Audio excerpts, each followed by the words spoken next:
नंतर खास रिपोर्टमध्ये आपल्या सगळ्यांचं पुन्हा एकदा स्वागत। डिसेंबर महिन्याच्या 19, 20 आणि 21 तारखेला होणाऱ्या फेस्टिवलला जो फेस्टिवल मुंबईच्या शिवडीमध्ये होणार आहे त्याला आता मोठ्या प्रमाणात विरोध होऊ लागलेला आहे। सनबर्न फेस्टिवल जो जगप्रसिद्ध फेस्टिवल आहे त्याला सनातन संस्था आणि हिंदुत्ववादी संघटनांनी प्रचंड विरोध केलेला आहे। हा फेस्टिवल नेमका काय आहे आणि जगामध्ये प्रसिद्ध असणाऱ्या या फेस्टिवलला इतका विरोध काय होतोय पाहूयात त्यावरचा खास रिपोर्ट। आशिया खंडातील सर्वात मोठा डान्स आणि म्युझिक फेस्टिवल अशी ओळख असलेला सनबर्न फेस्टिवल यावर्षी गोव्याऐवजी मुंबईमध्ये होणार आहे। येत्या 19, 20 आणि 21 डिसेंबर रोजी मुंबईच्या शिवडी परिसरात पार पडणाऱ्या या फेस्टिवलला सनातन संस्थेसह काही हिंदुत्ववादी संस्थांनी विरोध केला। सनबर्न फेस्टिवलमध्ये अंमली पदार्थ विकणाऱ्या टोळ्या युवकांना जाळ्यात ओढत असल्याचा हिंदुत्ववादी संघटनांचा आरोप आहे। तसंच या फेस्टिवलमधील ध्वनी प्रदूषण आणि लेझर शोमुळे बालक, ज्येष्ठ नागरिक आणि रुग्णांना प्रचंड त्रास होतो। तसंच ज्या ठिकाणी हा फेस्टिवल होतो तिथल्या जमिनीची आणि पर्यावरणाची सुद्धा हानी केली जाते, त्यामुळे या फेस्टिवलला विरोध आहे। सनबर्न इलेक्ट्रॉनिक डान्स म्युझिक महोत्सव हा महोत्सव गोव्यातनं पूर्णपणे बाहेर काढला गेला आहे। तसंच पुणे शहरातही ह्याचा विरोध व्यक्त केला आहे। हाच महोत्सव यंदा मुंबई शहरात भरवला जाणार आहे। पोर्ट ट्रस्ट ऑफ इंडियाच्या जमिनीवर भरवला जाणार आहे। या महोत्सवाचं उच्च न्यायालयाने फटकार काढला आहे।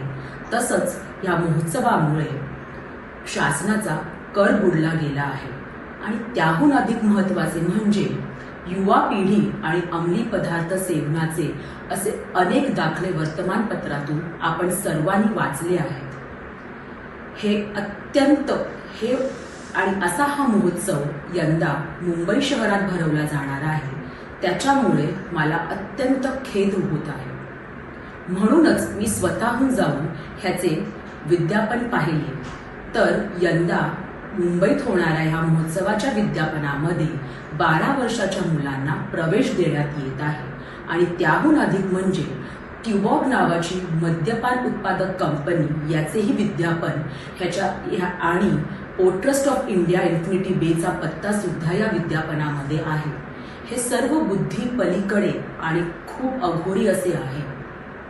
भावी युवा पिढी आणि लहान मुलांना अशा मद्यपी संस्कृतीपासून वाचवणाऱ्या ह्या महोत्सवाच्या परंपरेला आपण पूर्णपणे बंदी घातली पाहिजे आणि असा कार्यक्रम मुंबई शहरात होण्यापासून थांबवला पाहिजे आणि या महोत्सवासाठी आपण सर्वांनी एकत्रित येऊन निषेध व्यक्त केला पाहिजे। उद्योजक शैलेंद्र सिंग यांनी 2007 साली पहिल्यांदा गोव्यातील कांदोळी येथे सनबर्न फेस्टिवल आयोजित केला होता। इलेक्ट्रॉनिक शो तसंच नृत्य आणि संगीताचे कार्यक्रम असं या सनबर्न फेस्टिवलचं स्वरूप असतं। पण ध्वनी प्रदूषण, वाहतूक कोंडी, फेस्टिवल कालावधी दरम्यान गुन्हेगारीत होत असलेली वाढ आणि फेस्टिवलला पडलेला ड्रग्सचा बेळखा या कारणास्तव गोव्यातील अनेक ग्रामसभांनी या फेस्टिवलला विरोध केला। फेस्टिवलला इतका विरोध असतानाही स्थानिक कलाकारांना संधी तसंच पर्यटन आणि हॉटेल व्यवसायाला चालना मिळत असल्यानं गोवा सरकार आतापर्यंत या फेस्टिवलचं समर्थन करत होतं। पण विरोध वाढत चालल्यानं हा फेस्टिवल आता गोव्याबाहेर करण्याचा आयोजकांचा कल आहे।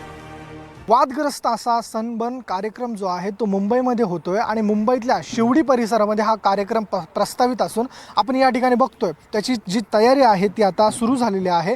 रस्त्याच्या जमिनीच्या सपाटीकरणाला या ठिकाणी बुलडोझरच्या वतीनं सुरुवात करण्यात आली असून 19 डिसेंबर ते 21 डिसेंबर असा 3 दिवसीय कार्यक्रम जो आहे तो मुंबईतल्या शिवडीमध्ये पार पडणार आहे। एकंदरीत हा कार्यक्रम जो आहे तो वादग्रस्त ठरतो, त्यामुळे गोवा सरकारने हा कार्यक्रम गोव्यामध्ये घेऊ न देता आता या ठिकाणी आपण बघतोय तिकडे परवानगी नाकारल्याने हा कार्यक्रम आता मुंबईमध्ये होत असल्याचं आपल्याला पाहायला मिळतंय। या कार्यक्रमाला एकंदरीत सरकारने आणि पोलिसांनी परवानगी दिली आहे का, कारण की त्यांच्या आयोजकांच्या वतीनं डेट्स देखील जाहीर करण्यात आलेले आहेत। 19 डिसेंबर ते 21 डिसेंबरपासून हा कार्यक्रम मुंबईच्या धर्तीवरती पार पडतोय। एकंदरीत या कार्यक्रमामध्ये हा एशियातली सगळ्यात मोठा डान्स फेस्टिवल जो आहे तो यामध्ये होतो। मात्र याच माध्यमातून ड्रग्सचं सेवन जे आहे ते मोठ्या प्रमाणात होतं, ड्रग्सची जी देवाणघेवाण आहे या कार्यक्रमामध्ये होते, त्यामुळे हा कार्यक्रम जो आहे तो वादात ठरतो आणि कोणालाच आपल्याकडे नसतो। त्या अनुषंगानं गोव्यात हा कार्यक्रम गोवा सरकारने होऊ दिलेला नाही आहे। त्यानंतर आता मुंबईमध्ये कार्यक्रम पार पडतोय। आता याला